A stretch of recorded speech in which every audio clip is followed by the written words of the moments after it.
The fascinating thing that I think we do is we say, hey, come join our calls. You don't even have to be an agent with us. Call me. You don't have to be an agent with us. We lead with value. And unfortunately, what happens is people tend to do more deals and work closer with us when they're with the brokerage, but it doesn't need to be that way. We don't really care about that 15K cap, but it is what brings people in the door and gets them to work closer with us. But it doesn't have to be that way. We'll still partner with you. We'll still help you because we just lead with value. And as you know, it's very simple. It's hard to do some of these things, but you just follow these concepts and you're consistent for a long period of time. That's the beautiful thing that I see with real estate is almost in every aspect of it, every year it gets better.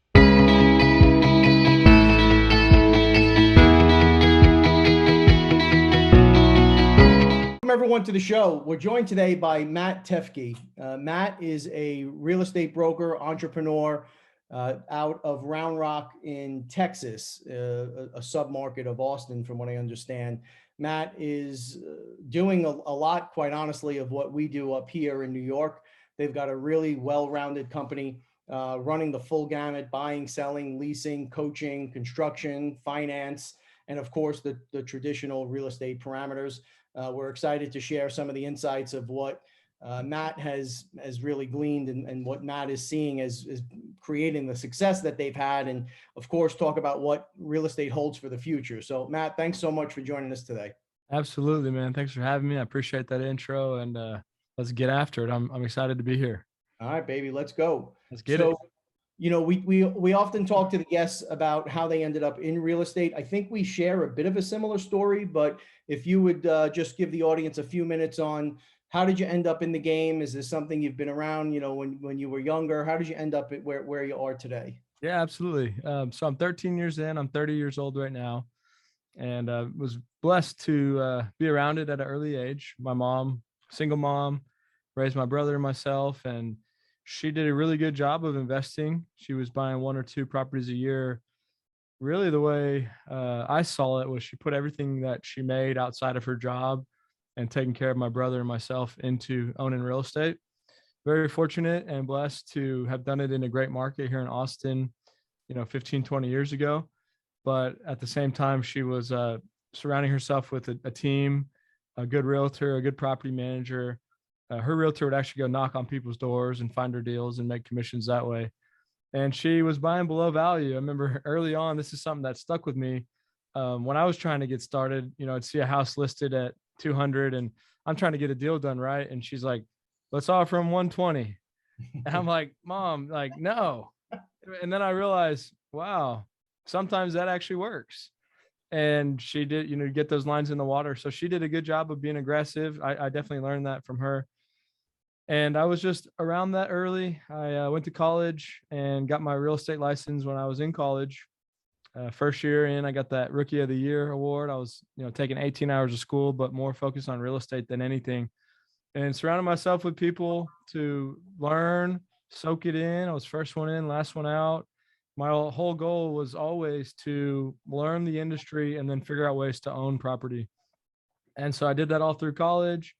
I graduated. I worked for a commercial broker. Then I went to go get my master's degree from Texas A&M. They have a master's of real estate program, and did that for a year and a half. All along that time, I started buying properties, 1 or 2 a year, just like my mom, and graduated, started a property management company, ended up selling that about 6 months ago. We built that up to over 300 single family homes that we were managing. And then before I sold that, I started a real estate brokerage. And at this point, we have right around 100 agents. We also own 30% of a construction company. And the whole philosophy that we have is, I think it's very unique and it's very cool because it didn't really happen as a clear vision. It just happened over following what we're about over time. And what I like to say is we want to be the brokerage where you, as the agent, come to get the most out of real estate for yourself, not for your clients, not for investors, for you. And I think there's a percentage of agents that get their license that's what they want. And we promote that. We let people wholesale. We partner with our agents. We've got 8 flips going on right now with 8 different agents. We put up all the money. We let them build their own brand, their own team, There's a cap, $15,000 cap is the max they can make us as a brokerage. And, and we're not really worried about the money we make on the brokerage. We're essentially trying to find entrepreneurs that we can help grow and train and look at them as partners. And we're not focused on how much money can we make on the brokerage, but how do we get around a lot of good people and grow together. And it's been pretty special, man. It's, before the pandemic, we had 12 agents. And so we grew all through that and heads down, working hard. And one thing I always thought was like, I'm so passionate about real estate, but I realized I'm not. I'm just passionate about what real estate can allow, like what it did for my mom, what it's done for me, what it's done for other people. And so we hustle, man. All that to say is I've worked about as hard as you could imagine at this for 13 years. And in a weird way, I do honestly still feel like just getting started. And then just hopefully keep doing things. There's, as you know, there's some simple things to follow, but be consistent. Do what you say you're going to do it for a long time, and things work out. And so we're just trying to do the best we can. Obviously, no experts on everything. We've never been through a downturn, but hopefully we can just keep building that brand and reputation and get around a lot of good people. So we were talking offline before we started, and I had said I think we share a similar story, and it sounds like in some sense we do. I also was kind of dragged around by mom, single mom, and she got into the brokerage side very early. Not really the investing side, but the brokerage side. So I've also been around it my whole life, and some of those lessons that you were talking about. I was smiling, thinking back to that mentality. I think that sometimes real estate agents forget that we almost have too much knowledge sometimes, and you miss 100% of the shots you don't take, right? So for mom to go out and make those 120 offers on those $200,000 listings, you never know. You really genuinely never know what the other person's situation is, what their goals are, and what is important to you is not always and oftentimes not what is important to your counterpart, your client, your agent. It's people are motivated by different things. People have different goals, and we've found as we've gone through this. I've been in it now for 20, I don't know, 20 some odd years, 3, 4, 5 years, 6 years, 26 years actually. I'm getting old, man. That it's very much about real estate is not about selling, right? People don't quite get that. It's about connecting. It's about cultivating a relationship, building trust. And once you've gone through that process first, then the other stuff comes naturally. It really is an organic process. So I have a million questions. You guys are doing commercial and residential, correct? Yeah. So one part that I skipped was I worked at a commercial brokerage for 3 years called Edge, and it was a pretty high end retail shop. So I did work for Gold's Gym, Dick's Sporting Goods, and worked there right out of college, right out of my master's degree, while my wife was building our management company. So at this point, we allow our agents to do everything, and I have a little bit of knowledge in almost every aspect of real estate except for office space. But we do have agents that only focus on commercial. We actually had an agent last month. He did 52 million in sales volume, and we cap out at 15K. So that's pretty much all his money. But I was just super impressed, and good on him for doing that. That's more than a lot of brokerages do in a year. Sure. That's amazing. So when you were at Edge, you mentioned some tenants there. Were you doing tenant rep work? Retail tenant rep. Yeah. Did all the, Vegas ICSC and Houston, Dallas ICSC for 3 years, and very corporate. I enjoyed learning and being around it, but it wasn't me. Yeah. But I stuck around, one, because of the company culture that we had, and two, I was just learning so much. So you guys are big believers in coaching, something that I've talked about a lot on the show, how just unbelievably impactful the right coach can be on an individual personally and in their career. I was very late to the game on the coaching side, to be candid. What was your first experience or exposure to coaching? Yeah. So we, started testing this out about a year ago. My first experience was probably just hearing about what other people were doing and how much money they were paying and what they were getting, and me kind of being a little bit upset or frustrated with what people were getting into in some sense. And so we kind of came up with our own program because, some of these things, you'll go pay 50 grand. And not that there's anything wrong with the dollar amount, but it was these specific ones. Like, man, I could have told you a lot of this stuff, and I would have, and I do for free. Like, I literally would sit down with you in coffee every week if you want to, and show you some of these things. So we try to come up with something a little different, which was $1,000 month to month, and we're in your corner. It's catered to you.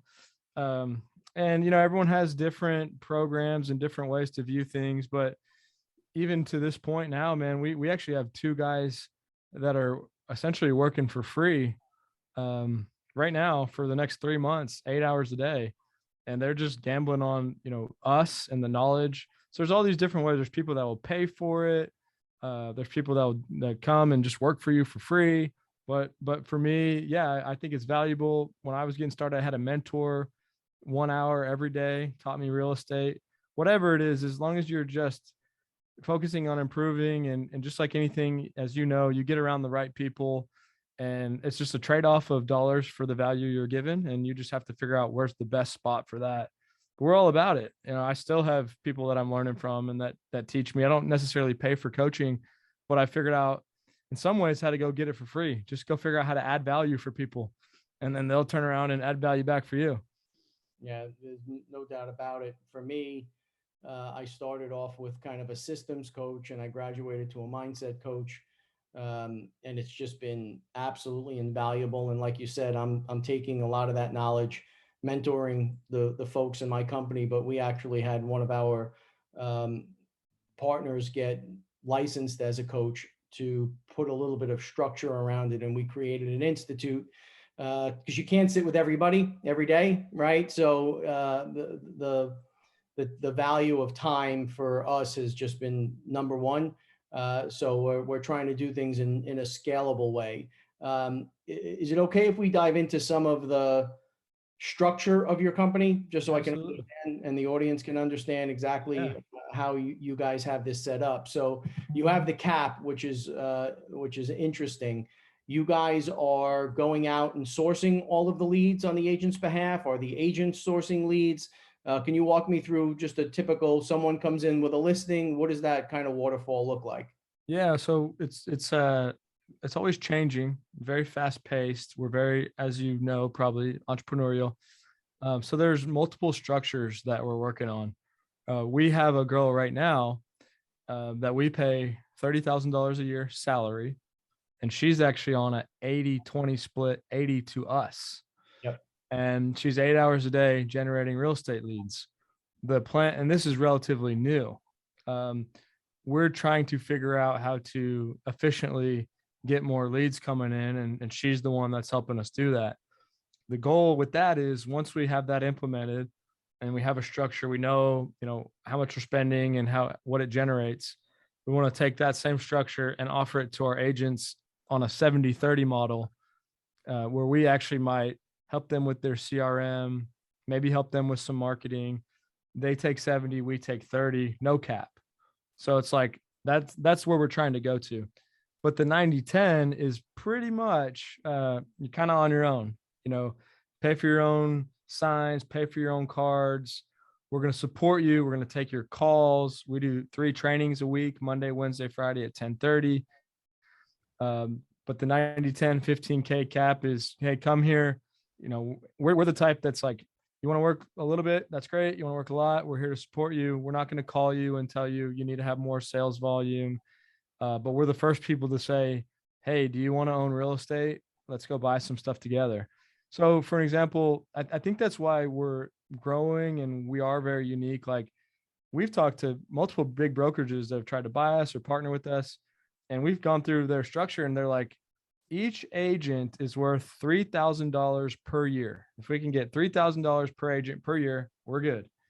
And I can't even allow myself to think that way. One, it's a small number, which is not the most important thing. These are massive. That's one of the biggest brokerages there is. So I respect them, and they're way bigger than us.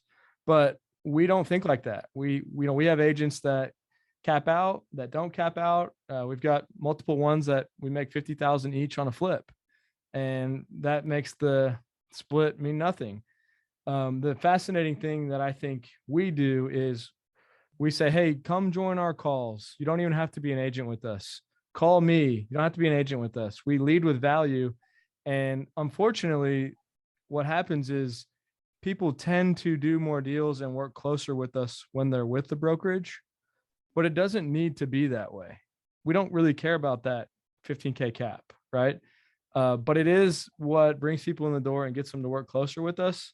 But it doesn't have to be that way. We'll still partner with you. We'll still help you because we just lead with value. And as you know, it's very simple. It's hard to do some of these things, but you just follow these concepts and you're consistent for a long period of time. That's the beautiful thing that I see with real estate is almost in every aspect of it. Every year it gets better. Like next year, I know more people. I have the ability to raise more money. I make more money. Like it's all about just being around. And what I say is like, you got to get that staying power, get the ability to stay in the game. And there's always a big deal or something new or exciting right around the corner, but you got to be in it. And I just personally have never seen any way to be successful in it the way we're doing it, other than being full time. And you can be part time and do passive and do all this other stuff, but I've only found success by just trying not to miss a beat and being super consistent over the years. So you guys are doing, and I love the model. I think it's we had talked also about disruption and how the industry is just ripe for massive disruption in the future. That old model of putting a dollar amount on an agent, I don't think is sustainable, honestly, much Yeah. longer. I love that you guys are kind of building an army of people that are out looking for not just listings that they can broker, but deals to participate in. Yeah.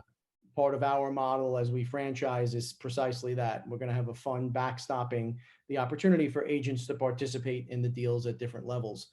So I was wondering, how much structure have you put around that so far? I mean, are there different levels for participation if an agent brings a deal, or what does that look like for you guys? So the way that we've done it so far, and this is in this model, we've probably done 20 deals. Call it 16 flips, 4 that we've capped with these agents in this program. What we do is it always is a little bit dependent on the deal, but this hasn't changed yet. If we are going to put up all the money, which we will, we'll get the loan in our name, we'll put up all the money, and the agent goes and runs that project. We're here to support and guide them, but they run it as far as checking in, making sure people show up. We get paid back, and then we split the profits 70-30. If you don't want to go that route and you want to put money in yourself, then we just divide it up, per how much money you put in. So you put in 40% of it, you own 40%, and we'll get the loan. I know people probably get good rates all over, but I think we have some of the best rates we're doing hard money on a lot of these, and we're getting 6.5% interest, 90% LTV. It's pretty good. And our agents that are tapping into it, they get the credit for that. Where here in Austin, if you were to do that just starting out, you'd be 12% interest, 2.5 points. So it makes a difference. And if it's your first deal, you're not even 100% confident that they're going to be able to close, right? Our guys, they close, good rates. We don't even have to give them any more paperwork. That they have everything. So that's kind of how it's been structured. How we scale that, totally unsure. We could probably do literally right now. I think we have 8 or 9. We'd probably do a few more, but you start getting tapped out. So. But man, as you probably know, or probably would agree with, like if I had this program when I was getting started out, man, I would have been doing so many deals. So it's really cool. Like we're trying to give people what we would have wanted or be different through brokerages that I've been at and make it the best version that we can. So one of the keys to becoming a multi-million-dollar agent is leverage, right? Understanding how to leverage your time, your resources, and certainly capital. Yeah. So you guys are coming in and you're providing the cash into the deal, the deposit money and whatnot. Are you doing renovations on these things? Yeah. Most, like, very few of them we're doing small renovations, but they're usually not really crazy. They're 35, 45, 50,000 renovations. Sometimes, we really like these little 15, 10, 15, flip it real quick, make 50K, something like that. But we try to be smart too with the timing of the market. Like, I'm a big believer in trying to be conservative the best way we can. I don't really like buying 600, 700,000, $1 million properties, especially when the market's hot. Obviously, it depends on the value versus what you're paying, but we like to have ones that, for some reason, something did go wrong. It might be it. Most of them wouldn't be great rentals, but they wouldn't be too bad. And then in our market, the way we approach it is anything that we can keep, as far as the mortgage and the payments and everything kind of work out, we're going to keep it. If not, that's really the only reason that we're flipping it. We'd love to keep everything we could, but we just try to keep the ones that are self-sufficient. So on the cash in part, are you guys doing like friends and family raises, or where is that capital coming from? Or is it just purely your capital that's going in? Yeah, it's all the money. So what's really also interesting is, with our brokerage, I mean, we're not pulling any money out. Me and Alex is my partner. Amazing story, man. Just, he's 27 years old, and at the age of 20, he was full blown heroin addict in jail, and he's 7 years sober. He works out every day. He's freaking jacked, and he doesn't even get stressed out because he takes care of himself. And there's a million moving parts. I couldn't do anything that I'm doing without him helping. I'm out there just meeting, networking, doing one thing. He's training people, interns. I honestly think he works 5 jobs. But all the money that we make from the brokerage, we have a big spend on social media.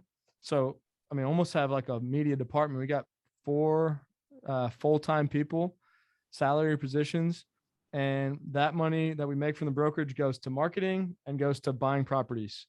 And we put it all back in, and we just keep doubling down anytime we can.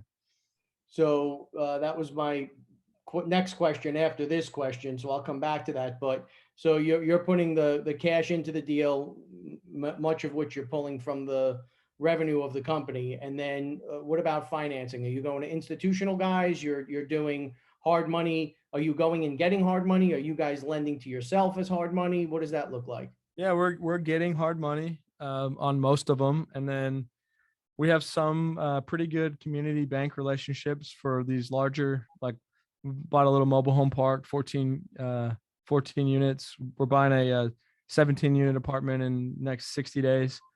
Those will go get community banking, 20% down. Anything else, we will do hard money, that kind of 6.5, 1 point.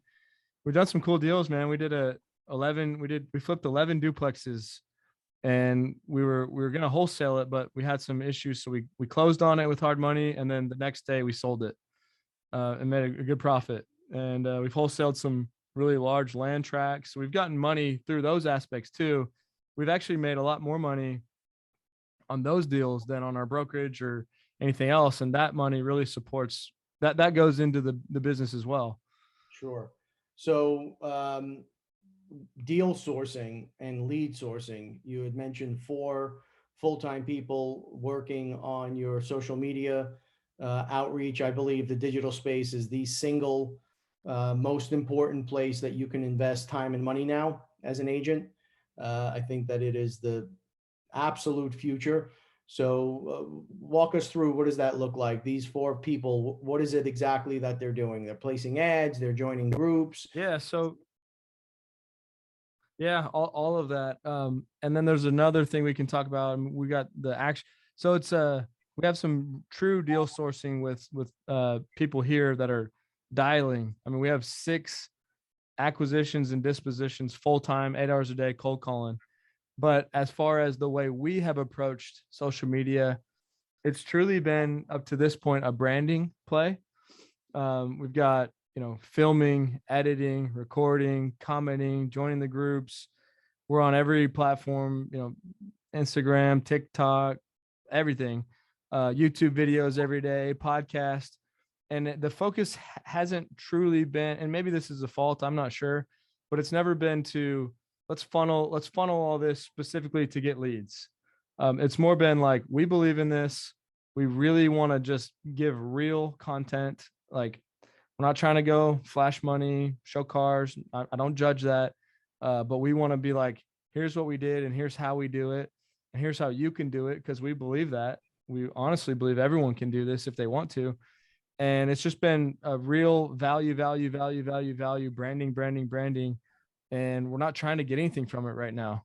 I mean, we'd like to see a return on it one day, but that hasn't been our focus. We don't try to measure it. I wouldn't even know how to measure it, because we'll buy deals from people that they just know that we're legit because they've seen us for 4 years, or our agents join, and that's because they've seen us. So it's hard to think about how to measure it, but it hasn't been focused on generating sales as much as, and this is just how I frame it. I mean, you might have some advice or a way to view it, but it's just, to me, I just say we're trying to brand, and we're trying to show people what's possible with real estate, and we are here to support whichever way we can, and we don't need to make any money from that. So folks often don't understand the difference between trading time for money and building leaders that go out and have the ability to sell, right? So you've got these folks that you're offering value to, and in turn, they're bringing value back to the company. One of the big mistakes we've made in the past is we went too heavy on consulting. In the short term, it feels great, and it's nice to have these big consulting contracts. But ultimately, what happens is, when you're a decent human being and your fiduciaries to your client, you inevitably go above and beyond what was the intended scope of that contract, right? And no matter how much more you're providing in value, you're only getting X amount of dollars in return for that service. If I can offer any advice to the folks out there, it's do not fall into that trap of trading time for money. In real estate, the real estate profession is like one of the highest earning potentials of any job that you can have. People don't always make that connection. They think, oh, a realtor, and they have that caricature of like the 1980s realtor. That's not what this game is anymore, because the internet has made so many tools available to us. People are wholesaling, people are following the Burr method, people are fixing and flipping, people are repositioning, people are doing short sales, people are buying notes. There's so many different, I always call it like the mothership is the real estate company for us, but we've now spun off construction, commercial loans, technology, a fund. All of these things come from the mothership, right? It's those connections, and it's spending the time to brand yourself and to get out there and to become a proven entity. And it's crazy. It's like you're fighting that fight. At least this was my experience. And then one day you arrive. It's like the doors just start to open, and all of that good work and goodwill and time and energy that you've invested in other people, it just starts to come back to you in droves. Like That's cool. it's amazing. Yeah. So, I just yeah. wanted to say one thing. I agree. And it's just really interesting to think about the industry. I know we were talking a little bit about that, but it does seem that that's what everybody's doing, is finding multiple avenues to bring in. And I was thinking about this. There's a company here called Realty Austin, and I'd love to hear your opinion on this too. It's like, they're great. I respect them. Very sharp. They bring in a lot of leads. Their biggest thing is leads. Like, I kind of look at them as a lead generating company disguised as a real estate company. Then you got like a Compass. They're like a tech company disguised as a real estate company. We, I think, are going for media, as real estate. There's all different ones, right? Zillow, all these other things. It's like fascinating what's happening. And it does seem like you kind of got to be a little entrepreneurial and have different aspects, and they're all trying to do the same thing. Who knows how that's going to disrupt everything? I feel like something's going to happen in like months or weeks. I don't know. Like, it's like, when are these guys going to like flip the switch? When's Amazon going to get into real estate? And the only thing I can think about for me, because I'm not a tech guy, is I feel as if the entrepreneurial agent will be the one that will be fine. They'll just always find a way. But the traditional you're just helping people buy and sell. I mean, that's going to become a job or done on the computer. And so we're forced to be creative. And maybe that's why these companies are doing this. But I don't know if you have any thoughts on that. It's just something that I've been thinking a lot about. So without a doubt, there are different companies that are emerging that are focusing in specific disciplines. So again, technology has opened up such an array of tools for us. You do have the lead gen specialist, you do have the marketing specialist, and it goes on and on, the tech specialist. We found that there are tech people and then there are real estate people and Yes. software, that, and we've tried them all, man. I mean, we've been through, I can't tell you how many different platforms and programs, and inevitably there's some cool features here and there, but inevitably when you're a deal maker and you're an entrepreneur, you want to live in that space. You want to live in your gift, right? That's another thing people lose sight of or never even understand, is that they need to be living in their gift. And the technology becomes so clunky and difficult to use that it becomes a task. It doesn't seamlessly kind of flow with how a real deal maker goes about their business. So we brought on full-time programmers and we're developing all sorts of neat technology that fits that adaptable flow that an entrepreneur and a deal maker just has ingrained in their DNA, and it keeps them happy, right? It keeps them out of the things that they really don't want to be involved in, they don't want to touch. There's a lot of good platforms out there, but we're building all that stuff ourselves now because of exactly what you just said. We feel like there's so many different companies that are focusing in just different areas. We're just trying to build a better mousetrap now. We're trying to take components of all of it and put it together and make a super brokerage, of something that has investment funds, that has the people that are out as lead gen specialists, totally separate from your actual deal maker, that are using the best, slickest tech that we're developing in-house, because you can and you have to, right? The market's not going to always be like this, bro. I've been through the 2008 crash. For us locally, it was 9/11 was a really difficult time for us personally, but also in real estate. Superstorm Sandy was another devastating blow personally and in the market. And of course, the global pandemic, coupled with the decentralization of real estate from all major cities. Like, that is very real and it is happening. And it's why some of these other markets are exploding. Yeah. So, the bad market is coming. It always does. It comes in a different form and it comes sometimes out of nowhere, but it will come. And when it does, we want to be as balanced as we can, to make sure that, we can not only endure, but prosper through those challenging times, right? Every Yeah. challenge creates an opportunity. Yeah. Hey man, I agree. I respect your opinion. Hey, who knows? Maybe we'll tap into partnering together on some of that stuff. Cause I know what, like you said, we're real estate guys. I know we need tech, but I don't even know the first step to get involved. And I honestly don't really want to. I'd rather just, partner with someone one day. So Yep. never know. That's what Never know. I instantly start thinking about that. Like, well, maybe we'll team up, because that's exactly what we're trying to do, but we're doing it here. We're in a good market. We've got it dialed in.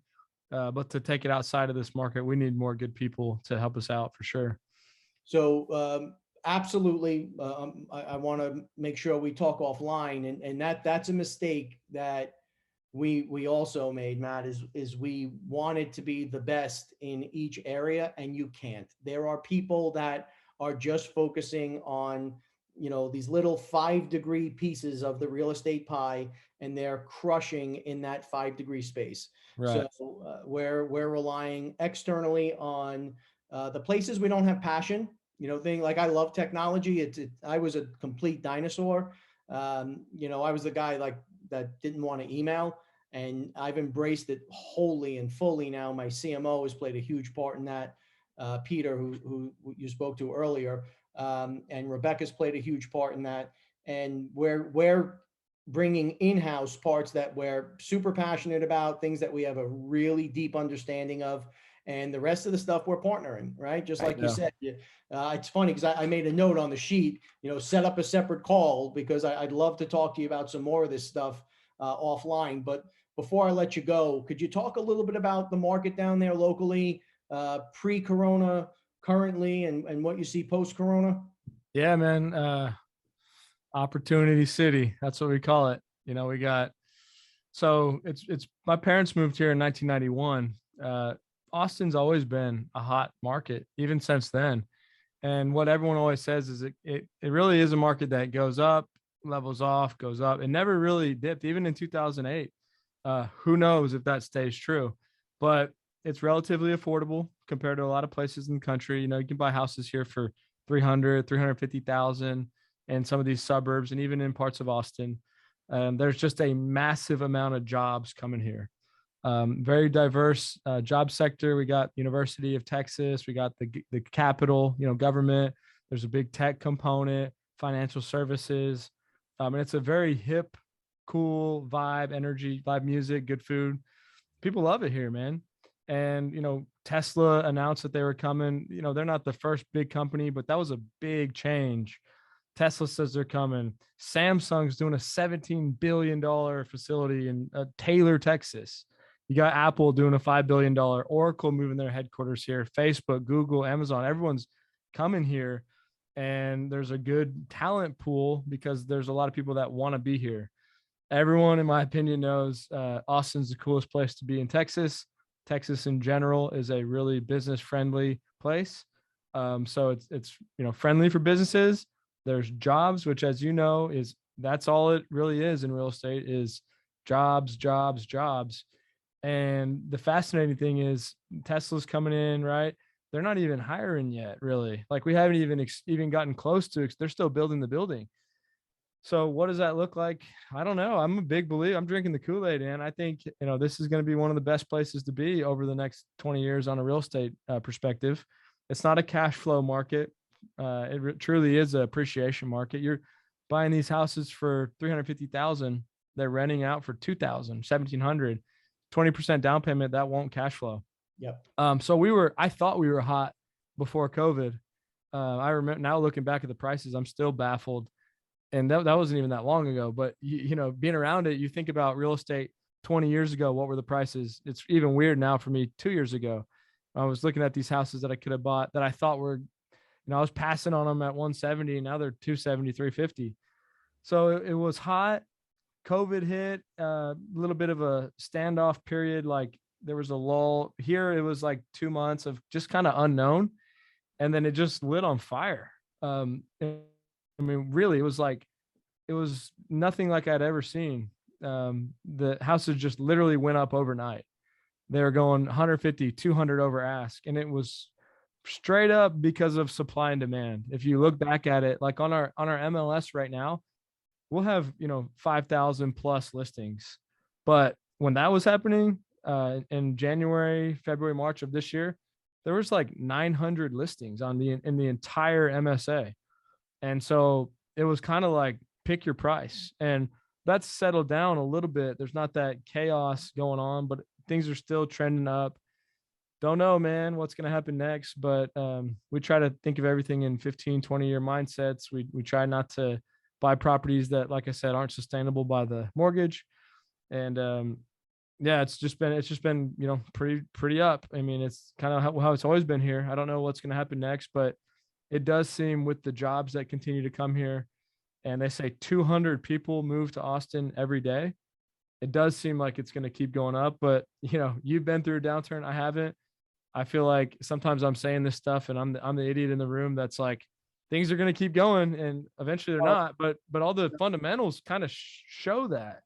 You're spot on. So if I may, having been through several downturns, I could tell you there's certain metrics to keep an eye on. So we went ahead and traveled all over the country after 2008 because I wanted to see what caused the secondary markets that were able to sustain. And by sustain, back then, if you lost 10, 12% of value, it wasn't the end of the world. There were places that were losing 40, 50, 60% of their value.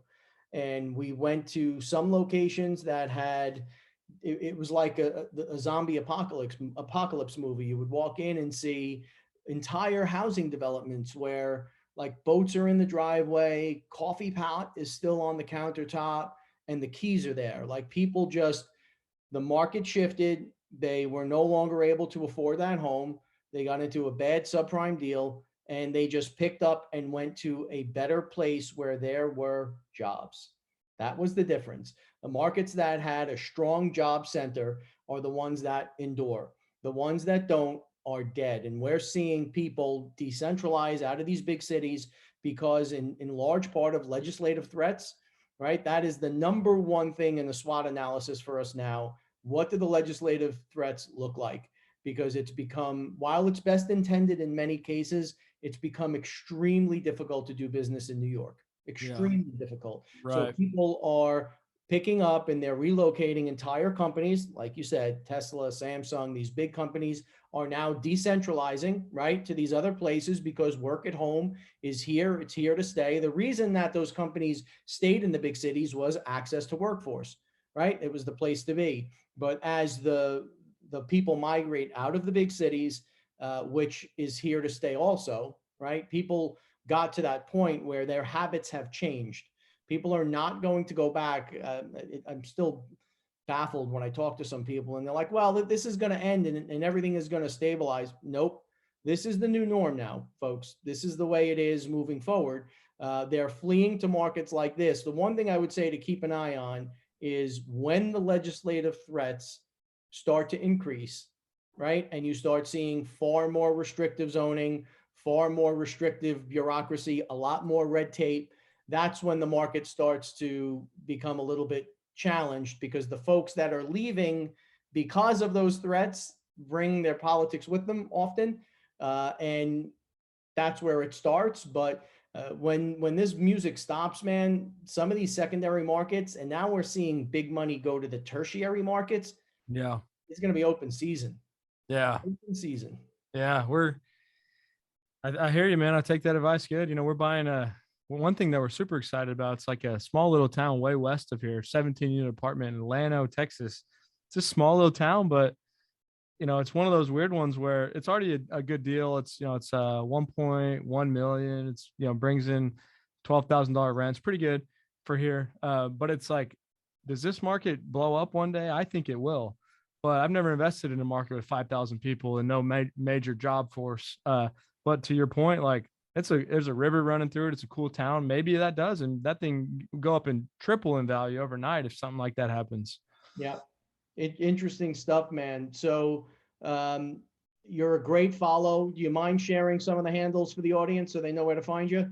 Yeah, absolutely. So Teifke Real Estate, we're on YouTube, Instagram, Facebook, Twitter, all of it. Really easy to find. Just Teifke Real Estate, Teifke, and we're everywhere, man. We get out there. I'm on Facebook. We're super easy to get a hold of.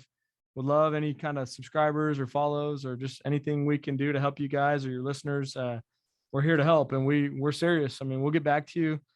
We're real and we're very committed to this. So we want to help people that care about this. Really appreciate your time, Matt. Best of luck to you and to your partner. And congratulations on all the success. And we're definitely going to reach out offline. Okay. Thank you, sir. I appreciate your time as well. All right, bud. Stay safe.